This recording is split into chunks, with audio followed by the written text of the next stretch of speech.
Oui, bonsoir à toutes et tous. Donc, on est ravis de vous accueillir pour cette table ronde mensuelle, donc celle du mois de juin et celle qui nous occupe aujourd'hui. Donc, le sujet, c'est la question des IA adaptatives au service de l'autonomie et de l'engagement des élèves. Donc, on a eu tout un cycle à consacrer à l'IA durant l'automne-hiver et donc on y revient puisque voilà, il y a eu beaucoup de questions et un grand engouement là pour ce sujet.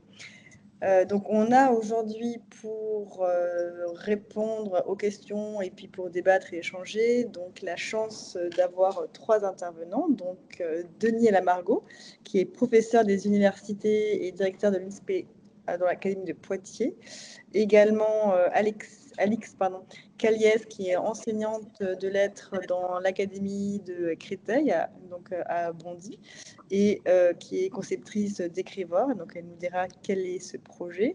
Et également, alors, pardon, je ne vais pas dire Alexandre, pardon, Collin, donc c'est parce que j'avais sur le bout de la langue, qui est enseignant de mathématiques au lycée Saint-Exupéry de Marseille et chargé de mission numérique auprès de la DRAN. Donc, on va pouvoir voilà, dialoguer sur, donc comme on le fait à chaque fois, sur ces questions de l'IA, des conceptions. Donc là, aujourd'hui, c'est spécifiquement l'IA adaptative et peut-être que ma première question sera justement sur ce point-là. Donc, je vais adresser à Didier Lamargot. Peut-être pouvez-vous, pour donner un petit peu un cadre, voilà, il y a un cadre de connaissances commun, peut-être définir ce que sont les IA adaptatives, peut-être par contraste avec les IA génératives, peut-être juste pour qu'on ait un tout petit peut-être moment de définition avant de passer l'heure à parler des IA adaptatives. Et puis, si vous pouvez également ensuite nous parler de la conception de MIA seconde en français. Voilà, comment on conçoit cet outil, voilà, c'est en termes d'entraînement et d'exercice, voilà, nous décrire en fait voilà, comment fonctionne cet outil et ce que c'est, parce que je pense que peut-être que certaines et certains qui nous écoutent aujourd'hui ne connaissent pas MIA seconde. Voilà, merci beaucoup Lydia Almargo. Merci beaucoup. Alors, c'est pas très simple que de définir comme ça d'emblée ce que sont les IA adaptatives par rapport aux IA génératives. Je pense que là, le grand public, on va dire, et les enseignants sont assez alertés sur les IA génératives. On va parler de ChatGPT par exemple, hein, citer forcément des marques ou des sociétés. Et donc là, on comprend bien qu'il s'agit finalement d'une recherche intelligente, d'une agrégation intelligente de données en fonction de bassins de données. Donc on pourra y revenir. Dans le cas des IA adaptatives, si on prend une des définitions possibles, il va s'agir de s'adapter, évidemment, dans le cas de l'éducation, aux performances des élèves, donc avec tout un ensemble d'analyse des résultats d'un élève sur des séries d'exercices, par exemple, et en fonction des exercices qui vont être complétés, plus ou moins bien complétés, complétés plus ou moins rapidement. Donc, il y a tout un module de recueil et d'analyse des performances d'un élève en situation d'apprentissage ou de réalisation d'exercices. Alors, on va lui proposer des parcours différents, des exercices différents qui sont censés répondre aux besoins d'apprentissage au moment même où il éprouve ce besoin. C'est une définition possible, hein, assez concentrée sur l'éducation de l'IA adaptative. Donc, il y a différents algorithmes qui vont être utilisés, allant donc de la précision de l'analyse des besoins à ensuite une génération d'une réponse adaptée parmi un ensemble d'exercices. Alors, ces ensembles d'exercices, soit ils sont préfigurés, ils sont conçus, il y a tout un répertoire, on va les piocher dans ce répertoire d'exercices les plus pertinents. Soit on pourrait penser aussi qu'une IA générative puisse générer des nouveaux exercices de façon à s'adapter de façon encore plus interactive aux performances des élèves. Vous voyez, donc de mon point de vue, l'IA adaptative ou l'IA générative peuvent avoir des points communs, des points de convergence. Mais on pourra peut-être en discuter plus précisément. Voilà, je ne sais pas si cette première définition suffit, on peut sans doute la compléter. Je l'ai contextualisée par rapport à un élève en situation d'apprentissage, et ce qui m'amènera aussi peut-être après à mieux définir le travail que j'ai pu réaliser dans MIA français, par exemple, avec Évidence B. Et ben, effectivement, je pense que comme la premiers éléments, ça me paraît suffisant, et puis on sera amené à approfondir cette question. Peut-être le lien entre l'IA adaptative et peut-être le sujet du jour sur la question de l'effet sur les élèves. Est-ce que vous avez dans des résultats de recherche sur les effets de l'IA adaptative, peut-être plus particulièrement que l'IA générative, sur les bénéfices pour un élève? Bah, il y a évidemment des travaux de recherche. Je ne sais pas si on regarde les 2, 3 dernières années, hein, c'est un secteur qui évolue très vite, technologiquement parlant. Euh, donc, on a aussi des outils qui peuvent être soit des outils expérimentaux qui permettent de mesurer des impacts, soit des outils du commerce qu'on peut tester. Il y a aussi, enfin, il y a les plans nationaux d'intelligence artificielle éducation. Donc, on a ramassé ou amassé un certain nombre de données maintenant depuis 5, 10 ans sur l'effet de ces dispositifs. Euh, Allié aussi aux configurations des dispositifs. Je vais m'expliquer un peu. C'est pas en fait l'IA adaptative en tant que telle qui va fournir des effets, c'est la façon dont on va l'implémenter. Par exemple, on connaît l'effet test, il est bien connu maintenant, c'est-à-dire le fait de proposer à un élève un questionnaire, un quiz, un QCM va faire en sorte qu'il doit remobiliser ses connaissances, et donc c'est cet effet-là qui va contribuer à améliorer l'apprentissage, plus que de lire, par exemple, une question ou de relire un chapitre pour aller vite, hein. Donc là, ici, on a des travaux assez bien documentés, qui sont des travaux plutôt de sciences cognitives, de psychologie cognitive, de neurosciences. Et donc, c'est cette alliance entre des données de la recherche sur finalement l'apprentissage humain, les phénomènes mémoriels, l'apprentissage massé, l'apprentissage distribué, les effets tests, la récupération des connaissances, la reconnaissance de configuration. Donc, toutes ces règles, ces lois d'apprentissage, en fait, on va les implémenter dans des outils qui vont distribuer les exercices. Donc, pour approfondir un peu mon propos, c'est pas tant adapter un exercice au bon moment de l'apprentissage de l'élève qui va compter, que de gérer la distribution dans le temps de ces exercices, de proposer aux élèves de faire des pauses, de reprendre 3, 4 jours après le même exercice, les effets distribués qu'on connaît bien aussi depuis très longtemps.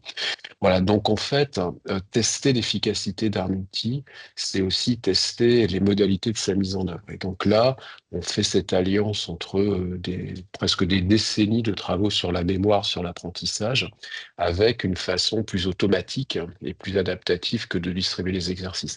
Donc si on reprend maintenant les tout derniers travaux, on a des méta-analyses. Et les méta-analyses sont des articles qui vont évaluer les degrés d'efficacité d'une méthode, par exemple, et comparer des études entre elles.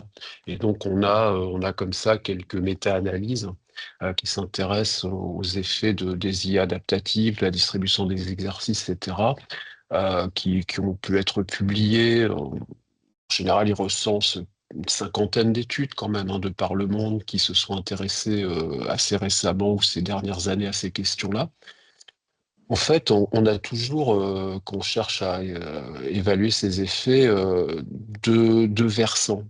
Euh, D'une part, les effets des IA sur l'apprentissage en tant que tel, donc la cognition, est-ce que les connaissances ont augmenté, est-ce que les compétences des élèves ont été améliorées? Et donc, c'est la partie voilà, la plus cognitive à laquelle on s'attend évidemment à avoir des effets. Alors ça peut être en apprentissage, en rémédiation, etc., qu'on va utiliser ces outils. Donc ça, c'est un premier point. Est-ce que les outils numériques ont un effet sur la connaissance et augmentent cette connaissance au sens large?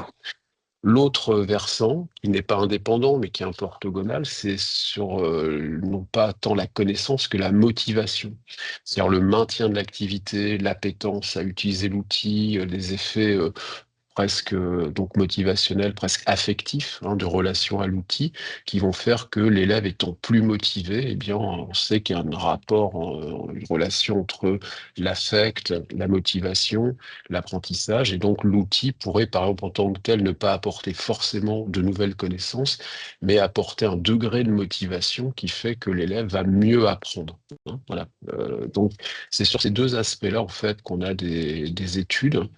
Et un outil n'est jamais idéal. Certains outils vont plutôt favoriser la motivation, d'autres outils, l'apprentissage en tant que tel. Et puis des outils ne vont pas avoir d'effet, et puis des outils vont avoir un effet conjugué. Alors, quand je dis ça, j'ai pas dit grand-chose, hein, si ce n'est peut-être établir un répertoire ou essayer de comprendre où se situent ces effets d'outils. Grosso modo, ce qui va être important dans l'intelligence artificielle adaptative, en fait, c'est de faire en sorte que l'élève ait l'impression de ne pas subir l'outil, mais soit impliqué, volontaire, actif tout au long de l'activité.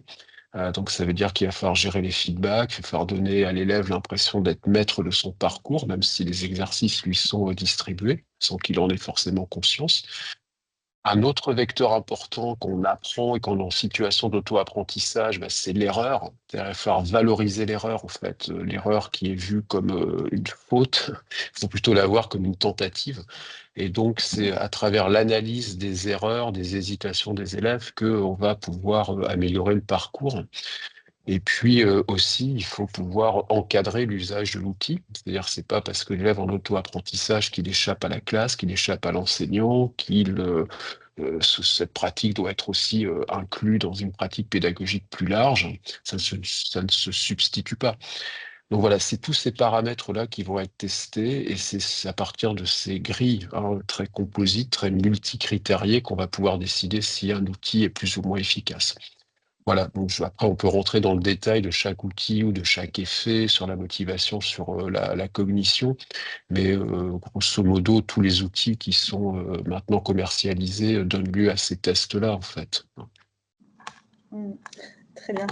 Merci pour tous ces apports. Et donc, vous avez évoqué du coup, vos MIA français donc pour les élèves de seconde. Est-ce que vous pourriez nous décrire en quoi consistent les parcours proposés et comment, voilà, comment c'est fait un peu la conception en fait de ces parcours? Alors, sur MIA français et maths, hein, donc enfin, ce sont des outils qui sont assez connus. Ils ont pu être médiatisés à leur lancement. Et maintenant, ils sont déployés ou en version bêta ou en version plus affirmée au sein des écoles, enfin des lycées. Et donc, l'objectif de ces outils, qui sont basés sur l'intelligence adaptative, c'est de proposer des parcours aux élèves en mathématiques ou en français, enfin les deux d'ailleurs, de façon à plutôt renforcer le niveau des élèves. Je dirais qu'il s'adresserait à tous les élèves dans l'absolu, mais plus particulièrement à des élèves qui ont besoin de conforter quelques compétences. Et donc les parcours, évidemment, vont être définis en fonction de ces compétences qu'il faut renforcer chez des élèves un peu plus en difficulté. Alors moi, j'ai eu la chance de collaborer avec Evidence B, qui est l'artisan, hein, ou le concepteur et le maître d'œuvre du projet. Donc Evidence B a obtenu un contrat de recherche avec le ministère, et donc est chargé par le ministère de l'Éducation nationale de développer ces outils, de les concevoir, de s'entourer d'un certain nombre d'experts, de chercheurs pour concevoir ces exercices. Donc moi, j'étais en l'occurrence euh, voilà, contacté, approché par les collègues d'Évidence B, et donc c'est avec grand plaisir que j'ai collaboré avec eux sur la définition de deux parcours parmi tout un ensemble de parcours, hein. C'est ma contribution à les sectoriser, évidemment. Et donc j'ai travaillé sur un module qui permet aux élèves de comprendre comment est-ce que on passe d'un discours oral avec, vous voyez, toutes les caractéristiques de l'oral, avec des répétitions, des hésitations, un vocabulaire qui n'est pas toujours complètement bien défini, etc., aux règles et aux normes de l'écrit. Voilà, parce que les élèves ont toujours tendance à écrire comme ils parlent, alors que écrire, c'est justement utiliser le langage écrit d'une autre façon, dans un autre registre.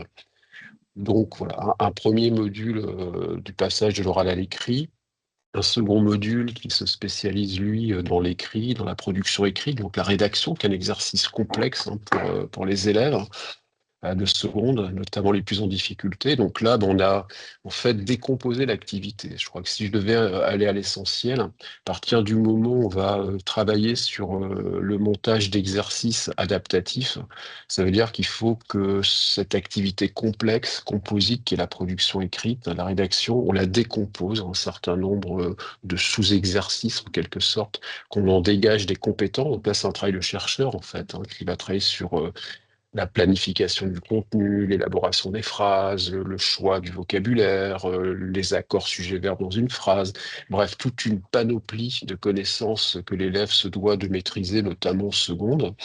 Donc, on doit évidemment aussi se calquer sur les programmes du ministère de l'Éducation nationale par rapport au programme français seconde. Donc d'être bien dans ce cadre-là. Donc on a travaillé aussi avec l'inspection générale pour s'assurer que les exercices proposés rentraient bien dans le cadre. Et puis ensuite, on va les décliner, les affiner, faire des répertoires. Et donc ce sont des allers-retours puisque ces exercices, ils doivent aborder des thèmes motivants pour les élèves qui sont des adolescents en seconde. On doit les amener à écrire, on doit les amener à prendre du plaisir à refaire de la grammaire, à refaire de l'orthographe, ce qui n'est pas toujours simple. Et donc, c'est cette progressivité qu'il faut concevoir. Donc, en tout, ça veut dire qu'un parcours va être composé d'un certain nombre de buts, de sous-buts, d'exercices à chaque fois qui sont déclinés. Donc, c'est une arborescence assez considérable, hein. Il faut construire une grande base de données d'exercices.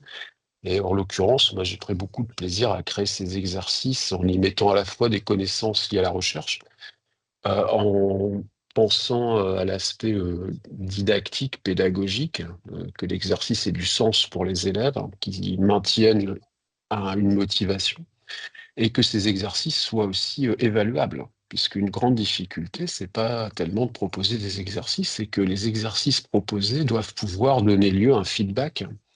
Et donc, si l'élève se trompe, fait une erreur, il faut pouvoir lui renvoyer un contexte, enfin disons un feedback contextualisé. Donc, ça veut dire des modules d'analyse d'erreurs, ça veut dire une production très précise de feedback qui va contribuer à l'apprentissage. Il peut se tromper lourdement, faiblement, il peut réussir. Donc, tout ça, ça doit être pensé. C'est beaucoup de travail, en fait, hein, la conception d'un parcours, et puis ensuite, il est mis à l'épreuve, et on voit ensuite les exercices qui sont les plus importants. Donc là, concrètement, après cette phase de conception, qui a duré plusieurs mois. On est en phase de bêta-testing pour le parcours de rédaction. Là, actuellement, j'ai récupéré beaucoup de données. Donc, on essaie de voir dans ces données les parcours prototypiques en fonction du niveau initial des élèves, faire des prédictions, regarder quels exercices l'algorithme a pu faire émerger en fonction des profils des élèves. Et ce qui va nous aider peut-être à ajuster encore et syntoniser en quelque sorte le parcours. À l'issue, après ces ajustements, bah, MIA sera complètement opérationnel sur ce parcours rédaction et ça va nous permettre ensuite de récupérer les données et d'avoir là pour le coup des analyses de validité, de consistance de l'ensemble des exercices et d'avoir une contre-validation scientifique en quelque sorte. Et en même temps, ça nous permet d'identifier les réels problèmes des élèves en situation, de pouvoir donner des feedbacks aux enseignants aussi, hein. C'est important, là, je parle des feedbacks auprès des élèves, mais MIA va donner aussi des feedbacks, des profils de classe d'élèves aux enseignants. Donc ça leur permet aussi, par cet outil-là, d'avoir une évaluation standardisée en quelque sorte, ou qui tend à se standardiser de leurs propres élèves et de vivre leur progrès au quotidien et de regarder si des faiblesses orthographiques se maintiennent ou pas. Donc pour moi, MIA a un double intérêt en fait. C'est à la fois euh, un, un logiciel qui permet de s'entraîner, de remédier, et en même temps d'évaluer de façon très précise tous les élèves qui vont le pratiquer sur les mêmes types d'exercices. Voilà. Donc je trouve que c'est une plus-value pour l'enseignant. Et quand je disais, j'en aurais fini, ce n'est pas du tout une substitution, c'est vraiment un outil pour les élèves, pour les enseignants qui doit être intégré dans une pratique pédagogique ou didactique plus large. Mm. Alors, et peut-être en lien avec, donc vous avez parlé des bénéfices côté enseignant, professeur et côté élève. Est-ce que pour des élèves, enfin pour qui sont pensés les parcours? Puisque là, on interroge aussi la question de l'engagement, de l'autonomie des élèves. Est-ce que pour des élèves donc, qui ont besoin de remédiation, qui sont peut-être plus en difficulté, est-ce que l'IA-adaptative, est-ce que les parcours et les modules voilà, permettent un engagement de l'élève, même un élève là, très en difficulté? A priori, oui, ça c'est aussi des résultats qu'on doit conforter, hein. Le parcours a été lancé il y a que quelques semaines ou quelques mois, donc on est plutôt en phase de collecte, comme je l'évoquais. Mais ce qui est important, c'est que dans MIA, en fait, il y a plusieurs parcours. Donc le parcours de rédaction est sans doute le plus complexe, une sorte d'aboutissement. Il y a des parcours spécialisés sur la grammaire, des parcours spécialisés sur la maîtrise de la langue, par exemple, pour reprendre l'exemple du français. Et donc, en fait, excusez-moi, si l'élève se retrouve en difficulté rédactionnelle marquée, au lieu de continuer à lui proposer éternellement les mêmes exercices pour lesquels il va avoir les mêmes difficultés, Mia est capable de revenir sur d'autres parcours plus basiques, en fait, et donc de reprendre des choses à la base. Donc il y a non seulement une adaptation au sein du parcours, mais des possibilités de repasser à différents parcours pour renforcer certaines compétences qu'on pensait acquises et qui finalement doivent être encore renforcées. Donc ce qui fait qu'avec l'ensemble de ces choix et de ces possibilités d'aiguillage d'un parcours à l'autre, au sein de l'ensemble assez vaste de MIA, je trouve que ça en fait un outil adaptatif vraiment pertinent pour la remédiation. Vous voyez, puisqu'on peut reprendre des exercices auxquels même parfois les enseignants ne penseraient pas forcément, quoi. En seconde, on pense pas forcément à refaire des accords sujet-verbe. On considère que c'est des choses voilà, qui sont maîtrisées au collège. Avec raison, hein. Mais il se trouve que les élèves les plus en difficulté, bah, pour des raisons qui nous échappent aussi ou qui sera un peu long à expliquer ici, sont en réelle difficulté à ce niveau-là. Peut-être aussi parce qu'ils sont atteints de troubles spécifiques ou autres, des apprentissages. Et donc, c'est fait que cette adaptation, elle va permettre de réguler et de fournir des aides comme pourrait le faire à un moment donné un praticien qui prendrait en charge l'élève en particulier, comme le ferait dans le premier degré un maître E, par exemple, hein, spécialisé, qui aura un moment privilégié. On revient de façon très épurée sur certaines difficultés, avec certains exercices, et on retravaille des fondamentaux. Et MIA est capable de faire ça, en fait. Alors, évidemment, il faut que ça se fasse avec comment dire, l'orchestration de l'enseignant, hein, c'est évident. Mm. Merci. Bon, il y aurait encore beaucoup de questions à vous poser, mais on va rester sur les français et la rédaction. Et donc là, je vais m'adresser à Alix Caliès. Donc voilà, vous pouvez peut-être commencer par nous présenter votre projet Écrivore. Voilà, voilà, comment vous avez conçu, vous aussi, un outil qui a pour objectif, je vous laisserai me corriger et préciser, justement, de faire travailler ou entraîner la compétence de rédaction des élèves, donc de collège, puisque vous êtes enseignante en collège. Oui, alors donc Écriva donc, a été créé l'année dernière et en ligne depuis janvier dernier. C'est vraiment un outil qui est parti de ma pratique, puisque donc moi, je suis enseignante de français au collège, et j'ai toujours trouvé difficile de travailler l'écriture avec les élèves, parce qu'il y a souvent un délai entre le moment où ils écrivent leur texte et puis le moment où ils ont les retours, la correction de leur travail. Et puis aussi parce que c'est quand même, comme disait Daniel Amargo, une tâche très complexe qui sollicite plein de compétences à la fois. Et donc, c'est difficile de proposer une correction qui est pertinente, constructive, et puis à la fois qui reste lisible pour les élèves. Et donc, c'est à partir de ça qu'on a conçu avec mon conjoint Thomas, qui est développeur Écrivore, qui vise à travailler l'écrit avec l'IA L'idée, c'est qu'un élève écrit son texte et bénéficie ensuite de retours pour le reprendre, des retours de l'IA qui sont fondés sur les instructions du professeur. C'est vraiment un outil qui est fait pour les enseignants, puisque c'est les professeurs qui entrent leurs consignes, qui donnent des instructions à l'IA pour lui dire ce qu'ils attendent des élèves, pour que lorsque l'élève bénéficier des retours de l'IA, il puisse vraiment avoir des retours qui sont immédiats et puis personnalisés sur son texte, et puis vraiment les objectifs que l'enseignant souhaitait travailler. Ce qui fait que c'est complètement modulable, aussi en français bien sûr, mais à toutes les disciplines. Dès qu'il y a besoin d'écrire, on peut utiliser Écrivor, puisque vraiment l'objectif, c'est juste de retravailler, voilà, donc déplacer le travail de l'écriture, non pas sur la production finale, mais sur la reprise et l'autocorrection. Voilà, aujourd'hui, travaille avec des chercheurs et puis on est une communauté de 400 professeurs qui utilisons ce site avec nos classes dans plein de situations différentes. On se rend compte aussi que c'est un outil qui parle à des enseignants avec des élèves qui ont enfin voilà, avec lesquels parfois ils ont pu avoir des difficultés, notamment dans l'engagement, dans l'écriture.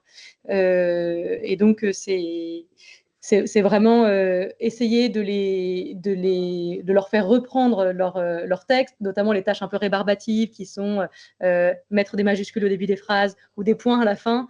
Voilà, c'est les objectifs collège, mais je crois que c'est pertinent tout au long de sa scolarité, avec voilà, un petit côté un peu ludique, des tâches progressives, et en commençant par des choses un peu plus simples, qui sont donc la reprise des phrases pour voilà, vraiment les mettre en travail avant d'avoir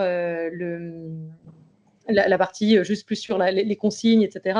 Et puis vraiment au choix de l'enseignant. Par exemple, la semaine dernière, j'ai fait une activité sur le fait d'écrire une scène comique avec des sixièmes. Et puis, les élèves, j'ai pu leur demander à l'IA de faire des retours sur l'usage des différents types de comiques, de situations, de gestes ou de mots. Donc, c'est vraiment, puisque là, c'est ce que je voulais travailler pour cette rédaction-là, j'ai donné des instructions à l'IA pour que les élèves, quand ils écrivent leur texte, aient des conseils sur ça. Bah, c'est très bien, tu as utilisé ce comique de geste avec le coup que Sganarelle se prend dans le dos. Toutefois, il manque des comiques de mots, etc. Et puis, évidemment, le travail de l'orthographe et de la grammaire, sans jamais leur donner la réponse, toujours en leur donnant des conseils pour réussir à retravailler leur texte. Et peut-être nous... Alors, il y a des questions dans le chat, donc je vais peut-être commencer à les poser à voix haute avant d'embrayer. Comment s'appelle le parcours de Monsieur Lamargot? Donc, vous parlez peut-être de la question, donc je pense que vous parlez du module, hein, peut-être la question. Dans MIA français, c'est le module numéro 3 qui s'appelle de l'oral vers l'écrit, et le module numéro 5 qui concerne la rédaction. Et dans ce module numéro 5 qui concerne la rédaction, qui était en version bêta, hein, testée il y a quelques semaines, on a 4 types de textes ou 4 genres de textes, sans rentrer trop dans des détails techniques ou linguistiques, mais donc on explore le texte descriptif, le texte argumentatif, le texte injonctif procédural, ou encore descriptif. Et donc, parce que ça implique en fait l'utilisation un peu différente d'outils de la langue française, comme les connecteurs, les marqueurs, etc. Donc, on travaille sur des constellations comme ça de textes. Et on travaille aussi la construction progressive des textes. Hein. Alix parlait de la syntaxe, de la grammaire. Donc, on va retravailler ces aspects-là, mais on apprend par exemple dans le texte argumentatif à sélectionner des arguments, ordonnancer des arguments, classer ces arguments, par exemple, les arrimer, positionner des connecteurs, etc. Donc c'est une perspective assez analytique, progressive, hein, pour aboutir à partir d'éléments un peu de base comme ça, qui constituent un texte, à un texte qui ensuite doit être cohérent, quoi. Voilà. Donc, pour celles et ceux qui ont MIA français, c'est le parcours numéro 3 et le parcours numéro 5, hein, si la numérotation n'a pas évolué depuis ma dernière visite. Ok. Il y a une question, donc je pense, qui est toujours en lien avec celle-ci. Est-ce que ça existe, est-ce qu'il y a un équivalent pour l'école élémentaire? Donc pour le premier degré. Donc là, effectivement, on est sur la classe de seconde. Est-ce que il y a un équivalent au premier degré? Alors, il y a des outils de maîtrise ou de la lecture ou de l'écriture ou de l'orthographe dans le premier degré. Des outils peut-être moins nationaux que, disons, construits par l'éducation nationale que des outils liés à des éditeurs. Ensuite, pour le premier degré, on a aussi des guides fondamentaux des apprentissages. Si on discute des apports ou des outils que la DGESCO, par exemple, peut donner, que les cadres de l'éducation nationale peuvent exploiter, les conseillers pédagogiques ou les enseignants. Et il y a en fait des exemples d'exercices, des progressions d'exercices. Alors évidemment, on n'est pas sur l'IA adaptative, mais on est sur la définition d'exercices qui peuvent être pertinents, qui peuvent constituer des exercices d'entraînement et qui pourraient servir tout à fait de base à des développements d'outils. Et est-ce que c'est gratuit? Il y a une question sur la gratuité. Donc là, je pense que cette question s'adresse à vous deux, Alix et Denis. Oui, Écrivor est gratuit et compte le rester pour le moment grâce aux demandes de subventions. C'est vraiment l'objectif. Alors peut-être qu'à terme, il faudra qu'il y ait un abonnement avec peut-être une version premium, etc. Parce que l'IA a un coût de fonctionnement assez important et aussi pour rémunérer Thomas qui a développé tout le site. Mais oui, pour le moment, Écrivor est gratuit. Alors je ne sais pas si la question pour l'élémentaire s'adressait aussi à Écrivor, mais Oui, donc je tout à fait. Allez-y, bien sûr. Écrivor est tout à fait et déjà utilisé aussi dans le premier degré. Dans toutes les disciplines possibles et au lycée aussi, voilà, collège, dans toutes les disciplines de travail, à l'exception de l'écriture mathématique. Voilà, c'est assez l'exception. Donc ça répond à la question d'Alexandra dans le chat. Et je complète donc ce propos, puisque dans le chat, quelqu'un indique, Aïdna Charlène Barrault indique qu'il y a l'ALILO pour l'école élémentaire, effectivement aussi. Oui, c'est ça. Une question, il y avait, est-ce que ça fonctionne pour l'italien? Je lis dans le chat également, de Faustine Dogna. Alors, pour la langue, on est en train de le développer, la partie espagnole et la partie anglais. Pour l'italien, avec plaisir, mais pour ça, nous cherchons des professeurs d'italien avec lesquels collaborer, puisque à chaque discipline, ses objectifs particuliers, les retours en orthographe sont spécifiques à la langue française pour le moment. Donc, s'il y a un des enseignants qui souhaite collaborer pour développer la partie en italien, avec plaisir. Bon, l'appel a été lancé en tout cas. Très bien, merci beaucoup. Donc là, je pense qu'on a fait le parcours, enfin, j'ai fait le tour des différentes questions. Il y avait une question sur concernant l'inclusion, qui était la première des questions à laquelle que je n'avais pas posée après sa lecture. Donc, il serait intéressant d'évaluer l'ancrage possible de nouvelles compétences grâce à ce type d'IA générative pour les élèves avec un handicap cognitif. Est-ce que sur ces questions, c'est vrai que l'inclusion, c'est vraiment un sujet qui préoccupe beaucoup les professeurs. Est-ce que pour l'un et l'autre, après, je n'oublie pas qu'Alexandre Collin est là. Donc, voilà, Alexandre, si vous voulez également répondre à cette question, n'hésitez pas. Est-ce que, justement, qu'est-ce que vous pouvez dire par rapport à ce souci de l'inclusion, aux élèves en situation de handicap? Est-ce que c'est un outil aidant ou peut-être que ça ne change pas du tout, en fait, hein, vu vos... Oui, alors ça fonctionne pour des élèves en situation de handicap comme pour les autres, puisque, alors là, la question était sur l'IA générative, mais on est vraiment là plutôt sur des IA adaptatives. Donc l'idée, c'est qu'elles arrivent à s'adapter quel que soit l'élève. Donc le fait qu'il soit d'ailleurs en situation de handicap ou non n'est pas, enfin, n'est pas quelque chose qu'au départ l'IA adaptative va avoir comme petite pastille entre guillemets sur l'élève, mais c'est son côté adaptatif qui va lui permettre de poser les bonnes questions et de revenir régulièrement sur les différentes choses sur lesquelles l'élève n'arrive pas à avancer ou à progresser pour lui permettre justement cet ancrage dans le temps.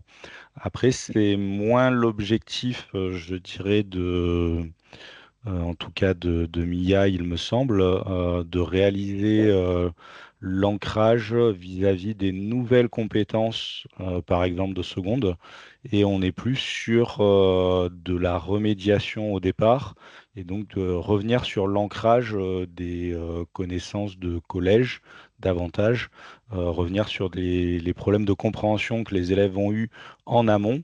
On trouve, alors moi je suis en mathématiques, je connais pas parfaitement les domaines de français, mais il me semble que c'est aussi le cas en français.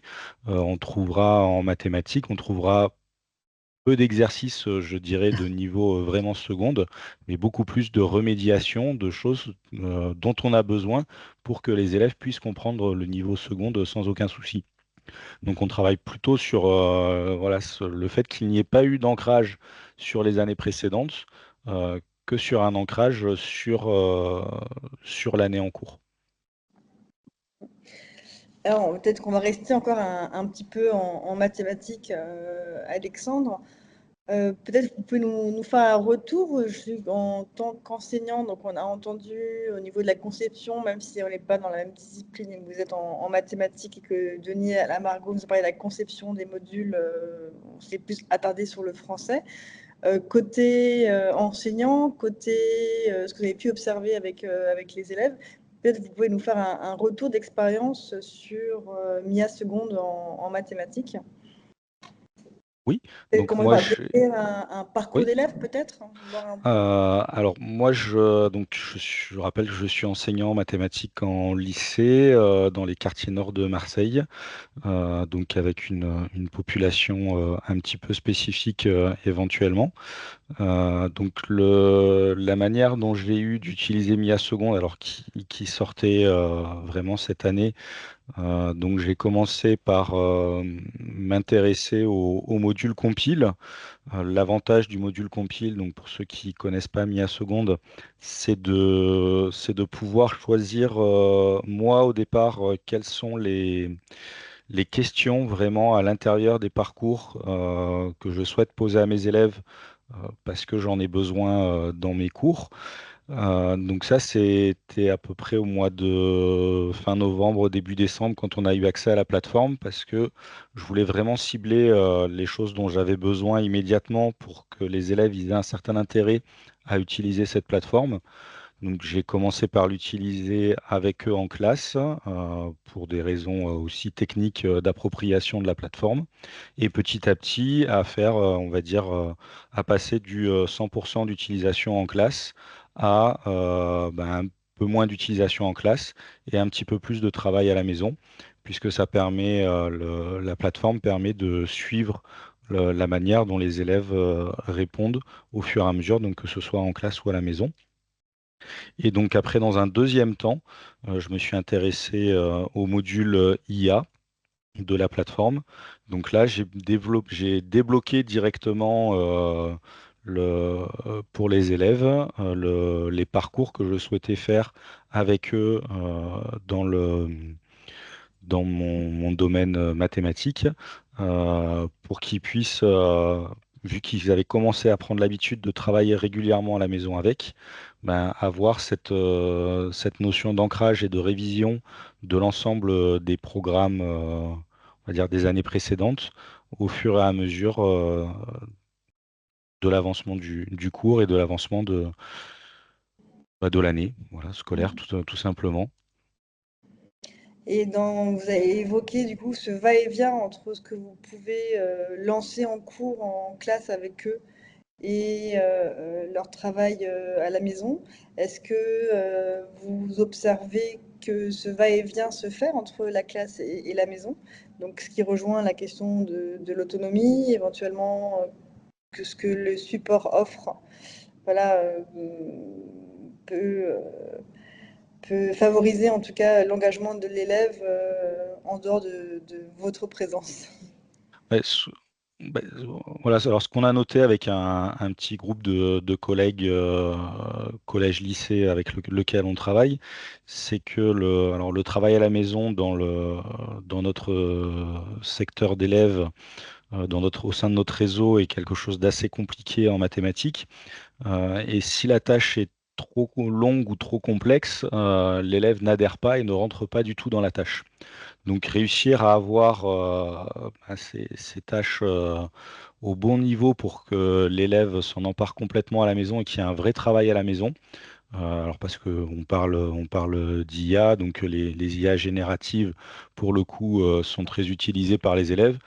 En mathématiques, elles commencent à être performantes. Si je donne quelque chose d'un peu long et d'un peu complexe à l'élève, il ne va pas s'embêter, il prend une photo, il demande à l'IA, il recopie ce que l'IA lui a fourni.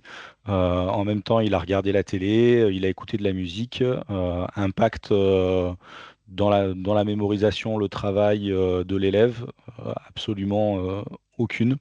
Et donc là, l'intérêt de travailler avec la plateforme, déjà, ça leur montre qu'au fur et à mesure que les questions sont abordables, que c'est des choses qu'ils arrivent à faire, et commencer des parcours. En fait, je leur disais en général, voilà, on va travailler, l'objectif de cette semaine, c'est de travailler 20 minutes, une demi-heure, 40 minutes, alors suivant les modules et le temps que je voulais y mettre. Que ce soit en classe ou à la maison. Et le fait des fois de commencer les tâches en classe, ça permettait aux élèves de savoir à quoi ils allaient être confrontés à la maison et de pouvoir continuer plus sereinement et en revenant en classe, de continuer le dialogue vis-à-vis de ces ressources-là. Sachant qu'après, l'interface, le tableau de bord prévu par MIA permet vraiment de suivre des groupes d'élèves qui ont des profils similaires sur des compétences proches. Donc de vraiment faire de l'individualisation de ces groupes d'élèves-là au fur et à mesure. Hmm. Donc en fait, finalement, vous utilisez MIA seconde presque autant en classe que à la maison en Oui, devoir. Et alors, question, parce que c'est vrai que c'est souvent un sujet, la question de l'équipement des élèves n'est pas un sujet ou est-ce que le alors lycée... non, dans la région académique, elle n'est pas un sujet puisque l'ensemble des élèves sont dotés d'une tablette Android tactile avec un clavier et un stylet. Donc ils ont juste besoin d'avoir, alors pour le coup quand même, une connexion Internet chez eux. Mais maintenant on est à peu près sur 100% de connexion Internet à la maison euh, pour l'ensemble des élèves, il me semble. Et donc, vous avez mis l'accent sur des élèves en difficulté. Est-ce que vous utilisez cet outil pour tous les élèves ou uniquement un groupe d'élèves? Comment ça se passe Alors effectivement, j'ai fait de la différenciation au niveau de mes élèves, puisqu'en fait, au fur et à mesure de l'année, on arrive à savoir quels sont les élèves qui ont un certain nombre de lacunes et quels sont ceux qui en ont un petit peu moins. Donc même si je faisais commencer tous les élèves sur la plateforme pour pour voir si les prérequis vis-à-vis des différents modules et des séances que j'avais à faire de niveau seconde en classe, comment est-ce que ces prérequis fonctionnaient pour les élèves. Et pour les bons élèves qui étaient déjà à l'aise et qui n'avaient pas de soucis avec ces prérequis, effectivement, je m'arrêtais plutôt avec eux sur cette plateforme-là et je les emmenais sur une autre plateforme, pas IA, plus de type exerciceur de niveau de seconde, de manière à les faire travailler davantage sur le niveau seconde, puisqu'ils étaient déjà suffisamment à l'aise pour aller sur ce niveau de difficulté. Et alors, là, c'est une question pour vous et Alix. Alors, si, enfin, en vous écoutant, j'ai l'impression, alors où est-ce que c'est lié à vos élèves, en fait, et du coup,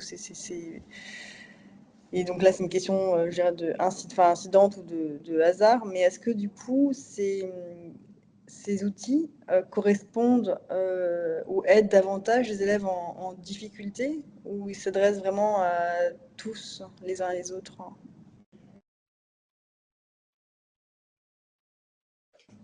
Alors,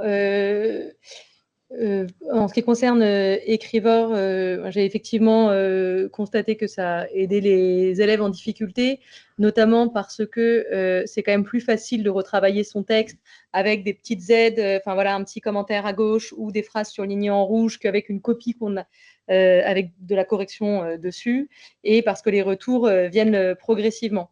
Et que comme c'est l'enseignant qui choisit les retours, il y en a autant que nécessaire. Je sais que par exemple, on avait échangé avec une enseignante qui travaille qu'avec des élèves en décrochage scolaire.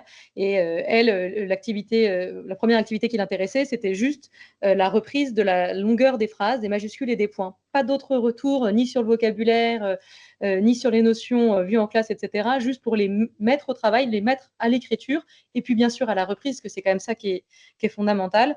Ça suffisait déjà, et ça a intéressé beaucoup plus les élèves de pouvoir, voilà, il y avait un petit côté ludique, leurs phrases étaient surlignées en rouge, et quand ils arrivaient à bien à les couper correctement ou à mettre des majuscules ou des points, le surlignage disparaissait, et ça les mettait beaucoup plus en activité.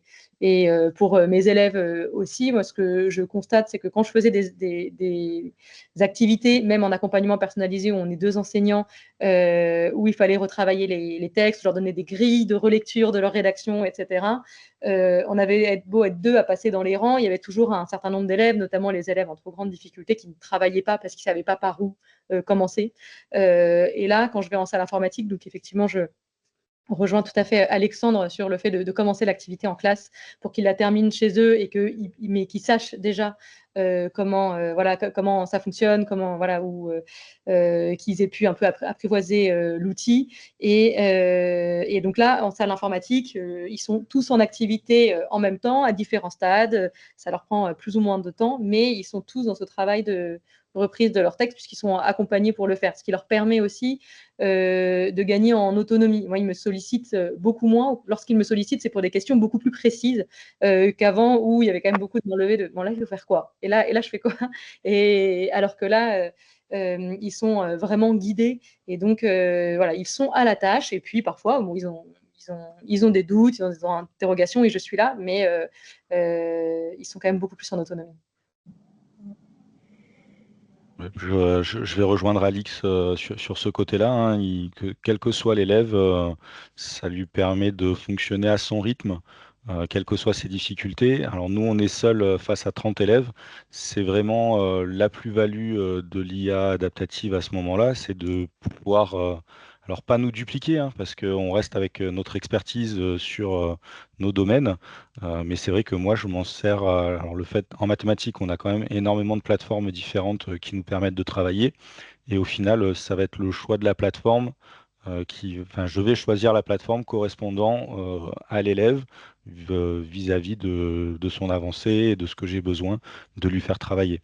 Donc, ça peut être Mia Seconde, ça peut être un autre type de plateforme suivant là où l'élève en est. Ouais. Donc là, en fait, vous avez souligné finalement, les bénéfices à la fois pour l'élève et à la fois pour l'enseignant.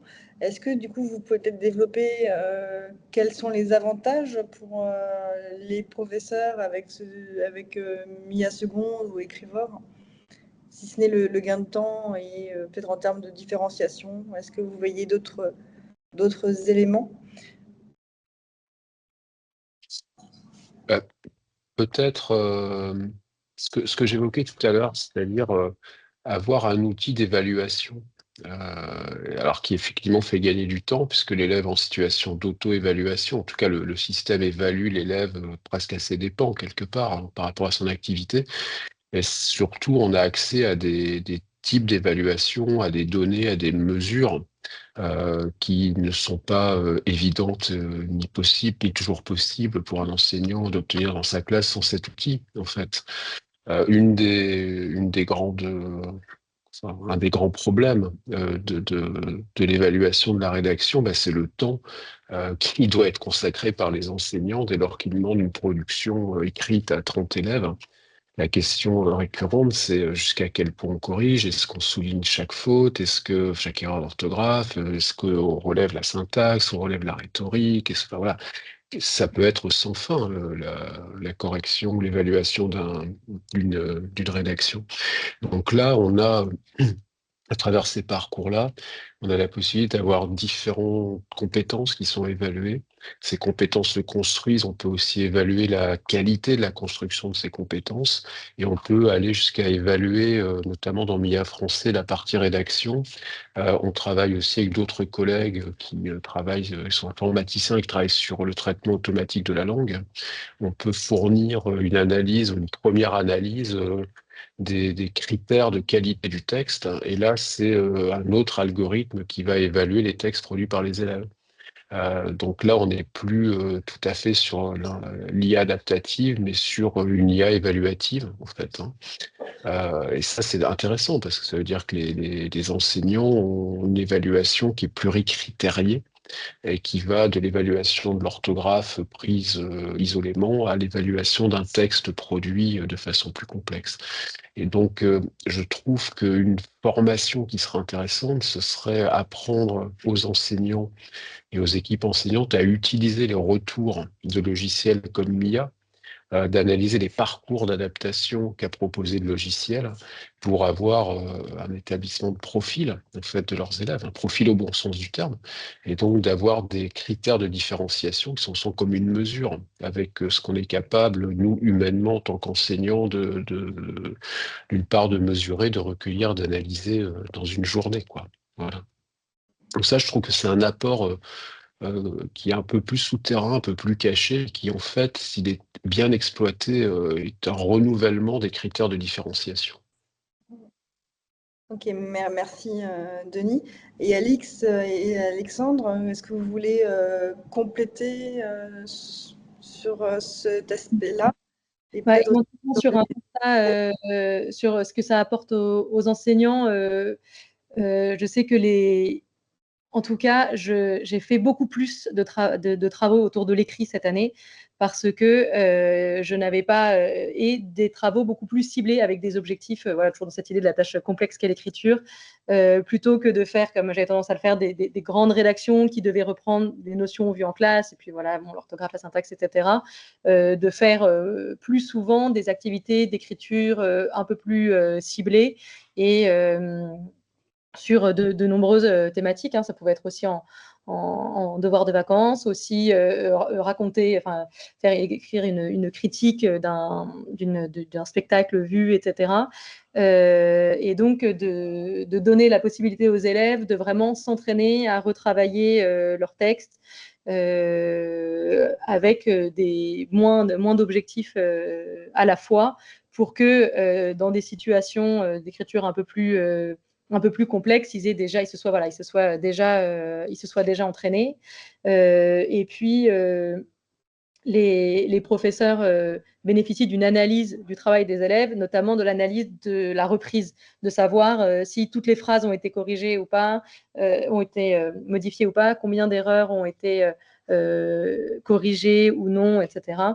Voilà, ce qui permet d'évaluer ici non pas tant la production finale, mais la qualité de retravail et de reprise du texte. Merci Alix.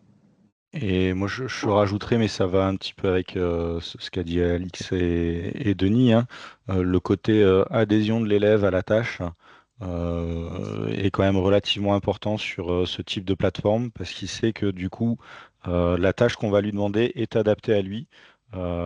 Et comme elle est adaptée à lui, à son niveau, à ses besoins, il rentre plus facilement dans la tâche que si c'était quelque chose de trop compliqué ou de trop facile. Parce qu'on est obligé de faire la même tâche avec tous les élèves. Merci. Est-ce qu'il y a des questions qui n'ont pas été dans le chat? Là, il nous reste quelques minutes. Donc, si l'un ou l'une d'entre vous souhaite poser une question dans le chat ou prendre la parole, à vos claviers ou à vos micros.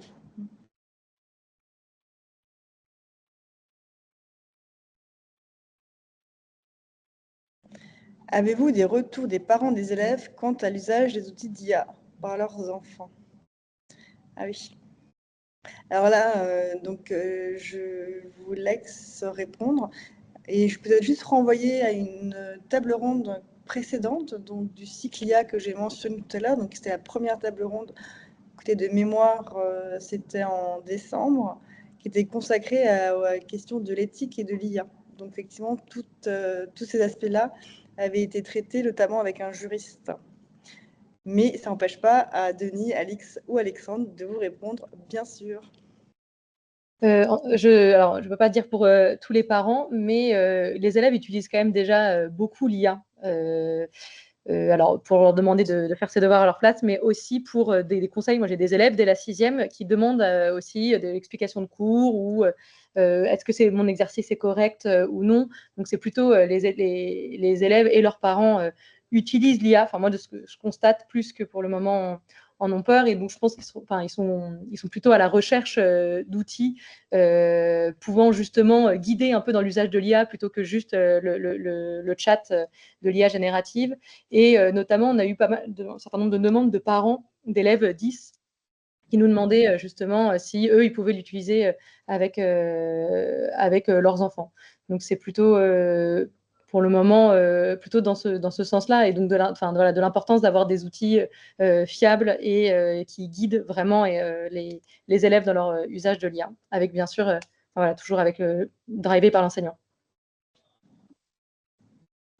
Merci. Une autre question, est-ce que d'autres matières, notamment la physique-chimie, seront concernées prochainement? Par rapport à des dispositifs comme MIA, par exemple? Alors, à ma connaissance, non, mais je ne veux pas parler à la place d'Évidence B ou du ministère qui pourrait décider d'orienter aussi des crédits vers le développement de ces outils. À mon avis, c'est complètement faisable, oui, bien sûr. Alors là, je crois qu'il y a Maud Richardot va intervenir. Du coup, donc, sur la physique-chimie, on travaille, ça a été évoqué un petit peu plus haut, actuellement, nous, avec la région Île-de-France, en fait, qui a un projet pour la rentrée qui vient, de rendre adaptatifs des exercices de manuels libres qui sont déjà disponibles, qui ont été rendus disponibles par la région académique, et donc de manuels qui sont en physique-chimie. Et pour les élèves de seconde, première et terminale. Mais du coup, c'est un projet spécifique là, sur lequel on travaille avec la région Île-de-France. Donc, je ne sais pas si pour la personne qui a posé cette question sera concernée par ce découpage académique ou région académique. Et je vois qu'il y avait une autre question sur AdaptiveLang. Est-ce que MIA est une version améliorée d'AdaptiveLang ou bien est-ce autre chose? Alors, MIA, c'est vraiment une autre ressource au sens où c'est un produit qu'on a développé côté Évidence B en répondant à un appel à projet en fait, piloté par le ministère de l'Éducation nationale pour proposer une ressource de remédiation pour les élèves de seconde. Donc on a sur MIA des modules en lettres et en mathématiques qui sont vraiment avec une vocation de permettre aux élèves, comme ça a été évoqué, en fait, de retravailler en fait, des notions pour pouvoir poursuivre ensuite les apprentissages sur l'année de seconde puis au lycée. Là où AdaptiveLang et AdaptiveLang Plus sont vraiment des ressources donc, en lettres, mais calées plutôt sur les programmes d'apprentissage sur l'ensemble des classes du lycée. La différence est subtile, mais voilà. On avait eu notamment des retours là, de la part d'enseignants utilisateurs de MIA seconde qui ne retrouvaient pas nécessairement tous les éléments du programme de seconde. Et en fait, c'est normal puisque c'est une ressource MIA de remédiation, donc a plutôt vocation à revoir des notions qui auraient dû être acquises précédemment. Il y a une question, avez-vous déjà répertorié des inconvénients de ce progrès? De ce progrès? Alors, le progrès, à quoi fait-il allusion ce progrès? On était sur les modes, je ne sais pas si les questions de l'IA pensées comme progrès, comment interpréter, j'ai peur Ok. de mal interpréter, je pense que c'est ça, mais peut-être que j'interprète mal. Bah, de mon point de vue, mais c'est une remarque très générale, je pense que je ne dois pas être le seul à la partager. Il ne faut pas se contenter, entre guillemets, de l'outil en pensant que c'est la panacée et que ça va résoudre tous les problèmes, hein. Ça n'est qu'une façon intelligente et adaptative, pour reprendre le thème, de fournir des exercices. Donc il faut quand même faire attention à la qualité des exercices tels qu'ils ont été conçus. Dans le cas de MIA français ou maths, ils ont été conçus sur la base de résultats de la recherche. Donc ça, quelque part, ça valide un peu leur efficacité. On pourrait évidemment avoir des outils qui sont d'une conception peut-être moins systématique, moins rigoureuse et qui n'auraient pas d'effet en tant que tel. Donc voilà, il ne faut pas confondre l'algorithme qui distribue, qui analyse et qui s'adapte, et puis le contenu qui, lui, doit être au plus près des besoins de l'élève. Ça, je crois que c'est important d'avoir toujours un peu, entre guillemets, la tête froide par rapport à ces outils et de bien avoir l'œil du pédagogue ou du didacticien sur le contenu qui est fourni, quoi. Hmm. Voilà, ce serait sans doute évidemment une limite, mais on peut dire ça de n'importe quel manuel ou de n'importe quel répertoire d'exercice, quoi. Hmm. Voilà, est-ce que Alexandre et Alix, justement, parce qu'on la question des limites, là c'était posé en termes d'inconvénients, est-ce que Alexandre et Alix, vous voyez une limite à ces supports, à ces usages, à ces modules? Alors à ces usages, seulement je sais pas, enfin, je pense qu'après la question est sur le progrès de l'IA de façon, générale puisque c'est, assez nouveau, ça évolue très vite et pour le moment, on ne sait pas exactement quelle place l'IA aura dans notre société, dans notre quotidien. En tout cas, c'est sûr que les élèves utilisent beaucoup l'IA et c'est important de se pencher sur cette question, de se pencher sur leurs usages, comment ils l'utilisent, à quoi ça leur sert. Il y a bien sûr le fait qu'ils l'utilisent pour faire à leur place, le fait de déléguer la réflexion, de déléguer le travail. Et donc, c'est aussi pour ça que c'est important de leur proposer des outils qui utilisent l'IA, qui vont les aider, leur permettre de gagner en autonomie, les stimuler, etc. Mais sans déléguer la réflexion en elle-même, au contraire, être accompagnée dans la réflexion.